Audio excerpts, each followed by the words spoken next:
Hello friends, welcome back to my channel. तो आज हम देखने वाले हैं सीटेट 2012 में आए हुए पेपर की, जो कि प्राइमरी वाला पेपर है, पेपर फर्स्ट है। उसके सभी हिंदी के क्वेश्चंस को एक एक करके देखने वाले हैं। तो चलिए शुरू करते हैं वीडियो।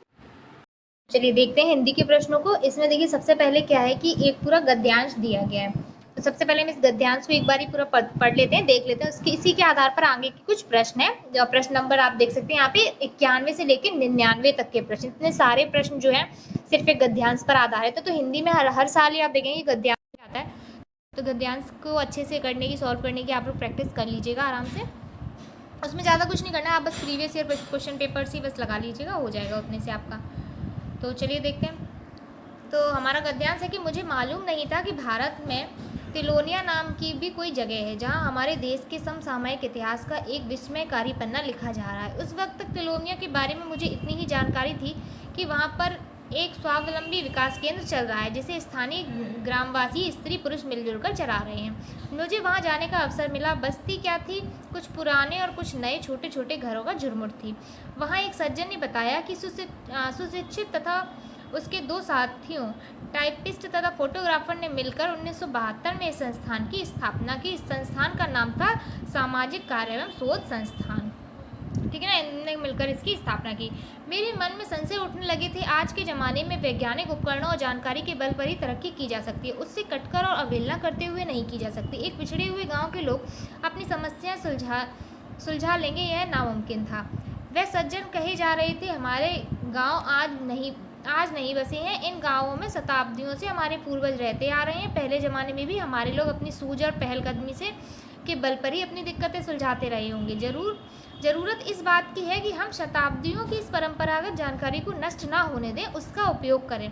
फिर मुझे समझाते हुए बोले, हम बाहर की जानकारी से भी पूरा लाभ उठाते हैं, पर मूलतः स्वावलंबी बनना चाहते हैं, स्वावलंबी आत्मनिर्भर। मुझे बार बार गांधी जी के कथन याद आ रहे थे। मैंने गांधी जी का जिक्र किया तो वह बड़े उत्साह से बोले, आपने ठीक ही कहा है। यह संस्थान, आगे देखते हैं, यह संस्थान गांधी जी की मान्यताओं के अनुरूप ही चलता है। सादापन, कर्मठता, अनुशासन, सहभागिता, यहाँ सभी निर्णय मिल बैठ कर किए जाते हैं। आत्मनिर्भरता से मतलब कि ग्रामवासियों की छिपी क्षमताओं को काम में लाया जाए और गांधी जी के अनुसार ग्रामवासी अपनी अधिकांश बुनियादी जरूरत की वस्तुओं का उत्पादन स्वयं करें। तो ऐसा था ये गांव जहाँ पे ये लोग गए थे। चलिए देखते हैं इसका सारे प्रश्नों को एक एक करके। सामाजिक कार्य और शोध संस्थान की स्थापना का उद्देश्य था। तो इसकी स्थापना का क्या उद्देश्य था? इसका सही उत्तर हो जाएगा ऑप्शन नंबर 3, उन्हें स्वावलंबी और आत्मनिर्भर बनाना। आगे देखते हैं, लेखक का मानना था। तो लेखक का मानना क्या था कि आधुनिक समय में वैज्ञानिक उपकरणों और जानकारी के बल पर ही उपकरणों और जानकारी से कटकर या उसकी अवहेलना करके तरक्की नहीं की जा सकती। यह है वैज्ञानिक यानी कि लेखक का मानना। अगला प्रश्न है हमारा प्रश्न नंबर 93, संस्थान के निर्णय और संचालन में आधारभूत भूमिका इनमें से किसकी है? तो इसमें से किसकी है? तो ये वो है उस गांव में रहने वाले सभी लोगों की। ऑप्शन 3 हमारा एकदम सही उत्तर हो जाएगा। अगला प्रश्न देख लेते हैं, आत्म उपसर्ग किस शब्द में नहीं है? तो आत्म किस शब्द में नहीं है? आत्म उपसर्ग आत्मनिर्भर में है, आत्मसम्मान में है, आत्मीय में है, लेकिन परमात्मा में नहीं है। परम धन आत्मा, उसमें प्रत्यय लगा हुआ है। चलिए अगला देख लेते हैं, लेखक के अनुसार तिलोनिया गांव में हमारे देश के आजकल के इतिहास का विस्मयकारी पन्ना लिखा जा रहा है। इसका कारण क्या है? क्योंकि वहाँ पर क्या है, एक स्वावलंबी विकास केंद्र चल रहा है। वहाँ एक स्वावलंबी विकास केंद्र चल रहा है। अगला प्रश्न देख लेते हैं, शताब्दी में शताब्दी जो है उसका समास कौन सा है? तो इसमें हो जाएगा, एक संख्या दी गई ना, शताब्दी 100 वर्षों की, यानी कि द्विगु समास। आगे है, गांधी जी को मान्यता नहीं देते। तो गांधी जी किसको मान्यता नहीं देते हैं? तो अकर्मण्यता को मान्यता नहीं देते।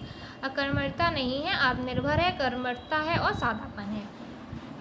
अगला प्रश्न है हमारा, निम्नलिखित में से संज्ञा का उदाहरण नहीं है। तो संज्ञा का कौन सा नहीं? आत्मनिर्भरता, स्वावलंब, अनुशासन। आत्मनिर्भरता, स्वावलंब और अनुशासन जो है संज्ञा शब्द है, लेकिन अनुशासित जो है वो संज्ञा नहीं है। आगे देख लेते हैं, उपयोगी शब्द का विलोम। तो उपयोगी शब्द का जो विलोम है वो हो जाएगा हमारा ऑप्शन नंबर 2, अनुपयोगी। चलिए आगे बढ़ते हैं। आगे फिर से एक कविता है, इसको पढ़कर क्या है कि प्रश्नों के उत्तर देने हैं। 5 प्रश्न इस कविता से भी हैं, 5-6 प्रश्न। चलिए देखते हैं। सुनता हूँ मैंने भी देखा, काले बादल में रहती चांदी की रेखा, काले बादल जाति द्वेष के, काले बादल विश्व कलेश के, काले बादल उठते पथ पर नव स्वतंत्रता के प्रवेश के, सुनता आया हूँ है देखा, काले बादल में हंसती चांदी की रेखा।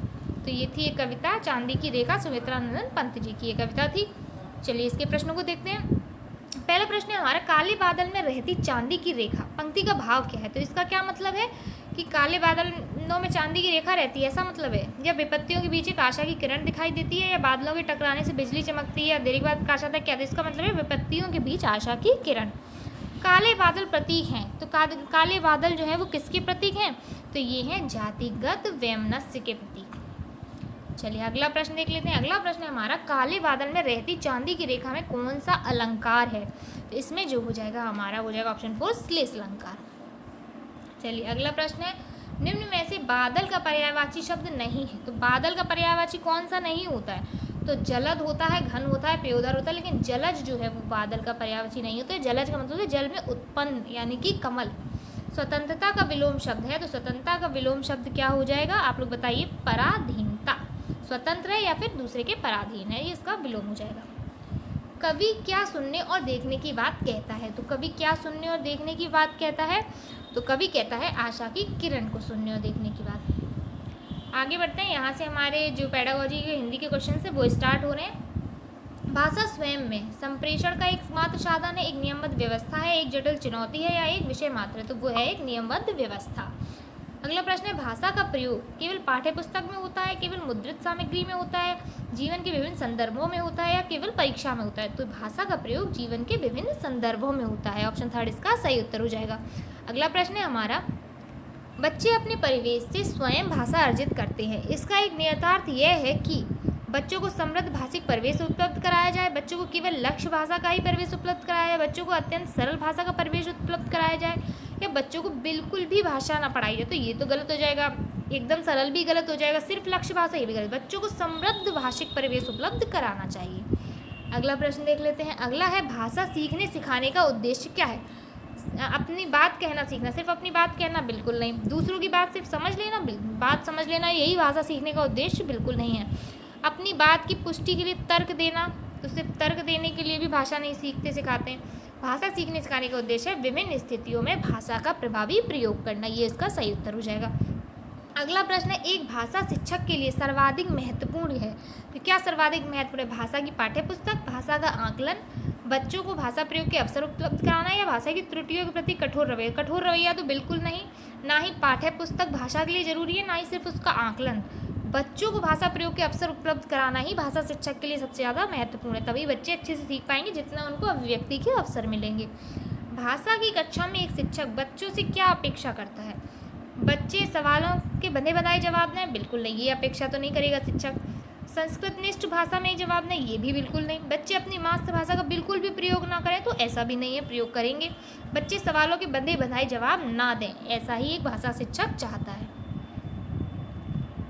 भाषा के व्याकरण की समझ को संदर्भ परक प्रश्नों के माध्यम से आंका जाना चाहिए, केवल वस्तुनिष्ठ जो माध्यम से आंका जाना चाहिए, केवल लघुत्तर प्रश्नों के माध्यम से, या निबंधात्मक प्रश्न? तो केवल लघुत्तर नहीं, केवल वस्तुनिष्ठ भी नहीं, और सिर्फ निबंधात्मक भी नहीं, संदर्भ परक प्रश्नों के माध्यम से आंका जाना चाहिए।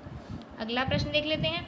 प्रश्न पूछना, प्रतिक्रिया व्यक्त करना, परिचर्चा में भाग लेना, वर्णन करना केवल शिक्षण पद्धति हैं, केवल साहित्यिक गतिविधियां हैं, केवल आकलन के तरीके मात्र हैं, भाषा सीखने सिखाने तथा आकलन के तरीके हैं। तो ये हो जाएगा ऑप्शन नंबर 4, भाषा सीखने सिखाने तथा आकलन के तरीके हैं। अगला देख लेते हैं। बहुभाषिक एवं बहुसांस्कृतिक कक्षा में बच्चों की मातृभाषा का ही सदैव प्रयोग किया जाना चाहिए, बच्चों की मातृभाषा का प्रयोग वर्जित होना चाहिए, बच्चों की मातृभाषा को समुचित सम्मान स्थान देते हुए मानक भाषा से भी परिचय कराना चाहिए। तो ये हो जाएगा हमारा एकदम सही उत्तर, मातृभाषा को भी सम्मान और उसके साथ साथ अतिरिक्त मानक भाषा का परिचय। अगला देख लेते हैं। अगला प्रश्न है हमारा, निम्नलिखित में से कौन सा भाषा शिक्षण का उद्देश्य है? तो भाषा शिक्षण का क्या उद्देश्य है? भाषा के व्याकरण सीखने पर बल देना? बिल्कुल नहीं। निजी अनुभवों के आधार पर भाषा का सृजनशील प्रयोग करना, यही भाषा शिक्षण का उद्देश्य है कि अपने निजी अनुभवों के आधार पर हम क्या कर सकें? भाषा का सृजनशीलता से प्रयोग कर सकें। ये सही रूप, बिल्कुल त्रुटियां ना करना, ये भी गलत है। सौंदर्य बोध को ही सही रूप में समझने की क्षमता हतोत्साहित तो नहीं करना है। जितने भी नेगेटिव पॉइंट्स होंगे ना, उनको आप बस सबसे पहले कट कर दीजिए, आपको राइट आंसर अपने आप ही मिल जाएगा। बच्चों की भाषा संबंधी क्रमिक प्रगति का लेखा जोखा रखना से संभव है, किससे संभव है? वो है पोर्टफोलियो से संभव। अगला है भाषा की पाठ्य पुस्तक साधन है, साध्य है, भाषा सीखने का संसाधन है या अभ्यासपरक ही होनी चाहिए? बिल्कुल ही एक संसाधन, ये भाषा जो की पाठ्य पुस्तक है ये एक साधन है भाषा सीखने का।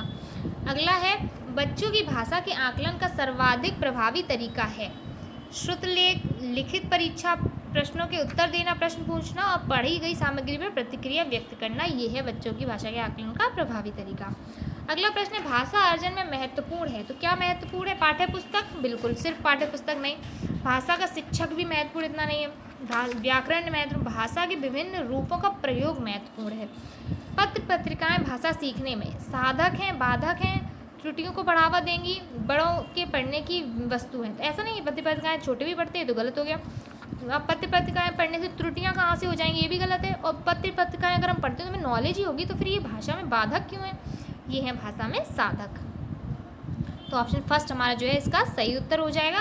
तो ये थे सभी हिंदी के प्रश्न। अब इसके आगे भी हम अगली वीडियो में देखेंगे प्रीवियस ईयर में जो और भी सीटेट के आए हुए पेपर्स हैं, एक एक करके उन सभी के हिंदी, इंग्लिश, मैथ, एक एक करके सारे ही सब्जेक्ट कवर करते चलेंगे। तो इसके आगे का देखेंगे नेक्स्ट वीडियो में। तो अगर आपको वीडियो अच्छी लगी हो तो वीडियो को लाइक कर दीजिएगा और चैनल को सब्सक्राइब कर दीजिएगा। Thank you for watching.